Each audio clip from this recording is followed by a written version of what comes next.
So Iran's in big trouble, and that doesn't mean boots on the ground, but it means hitting them very, very hard where it hurts. I just hope the protesters in Iran are going to be safe, because that's a very dangerous place right now. And again, I tell the Iranian leaders, you better not start shooting, because we'll start shooting too. Well, as we approach 2 weeks of deadly protests in Iran, President Trump issues a big warning to its leaders. It comes, as the Wall Street Journal writes, this may be a rare moment when revolutionary change is possible. The fall of a regime that has spread terror and mayhem for 47 years would be earth-shaking. This is an opportunity, call it an obligation, for the U.S. and the world to rally to the side of the Iranian people. White House correspondent and the brand new anchor of Fox News Live, Aishah Hasnie, joins us now. First of all, congratulations, and so great to see you this morning. So, you know, you really do, following all of this stuff that's going on in Iran over the last couple of weeks, you really do get the feel that something different is happening this time. Yeah, it's hard, right, when we live so far away to really understand what's happening on the ground in Iran, and these videos that are coming out thanks to Starlink, Elon Musk's Starlink. We're getting a picture of it. And I spoke to an Iranian-American friend just a short time ago, this morning, who has a ton of family in Iran right now amid this blackout, trying to reach their family. And she said, look, this is different. And it's not just blind hope. She said that the system in Iran is under way more pressure than ever before. Number one, the reason is President Trump. President Trump's recent comments about getting involved. We don't know what that means yet, but neither does the Ayatollah. And we just saw what happened with Venezuela, and we've seen what Trump has done with Nigeria. Second, Operation Midnight Hammer. We all remember this. Massive operation. It put Iran on the defense. It showed how incapable their intelligence and their military is. And number three, every other protest so far that we've seen in Iran that has broken out in this massive way has always been about human rights. You'll remember that uprising around Mahsa Amini. This one is different.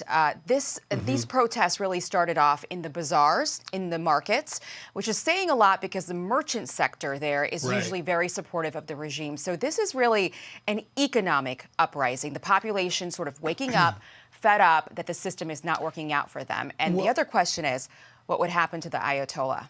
Well, and so to that point, the Ayatollah Khamenei is issuing some bluster. But before I get to what he said, you know, you're right. So this starts weeks ago when the currency was devalued tremendously on top of 42% inflation in Iran. But what it's turned into now with protesters, hundreds of thousands rising up from Tehran to Mashhad in 180 cities and 31 provinces is remarkable. And perhaps that's why Khamenei is feeling such pressure. He says this. He wrote, the Islamic Republic will not back down in the face of vandals. Trump should know that world tyrants were brought down at the peak of their arrogance. He, too, will be brought down. To your point, Aishah, you're so right. In 2009, when they rose up, it was Barack Obama behind the resolute desk. Today, it is Donald Trump who has shown that he will act.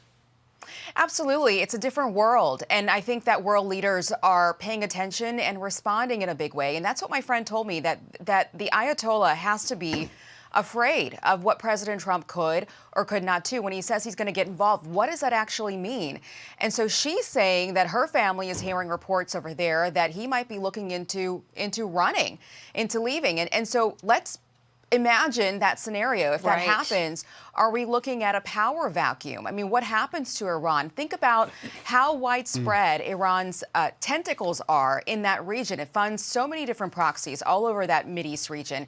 You're talking about a total overhaul of the system in Iran if you want to see real meaningful change. And there is an opposition leader, the prince, the former prince, Pahlavi.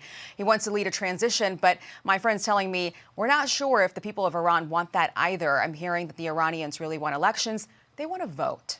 Yeah, well, they haven't had that in a long time. Aishah, we're so happy that you're going to be the new anchor of Fox News Live from 12 to 2 p.m. Tell us a little bit about it. Well, we're going to get into Iran today with Senator Tom Cotton. I have him in the 1 o'clock hour. We're also going to get into what's happening in Minnesota and all of that on the ground against those ICE officers. We're going to talk with Majority Leader John Thune. And then we're going to have the Ruthless podcast guys on as well to break it down for us. And maybe a little bit of fun, you guys, because I know you were talking to Adam Klotz earlier.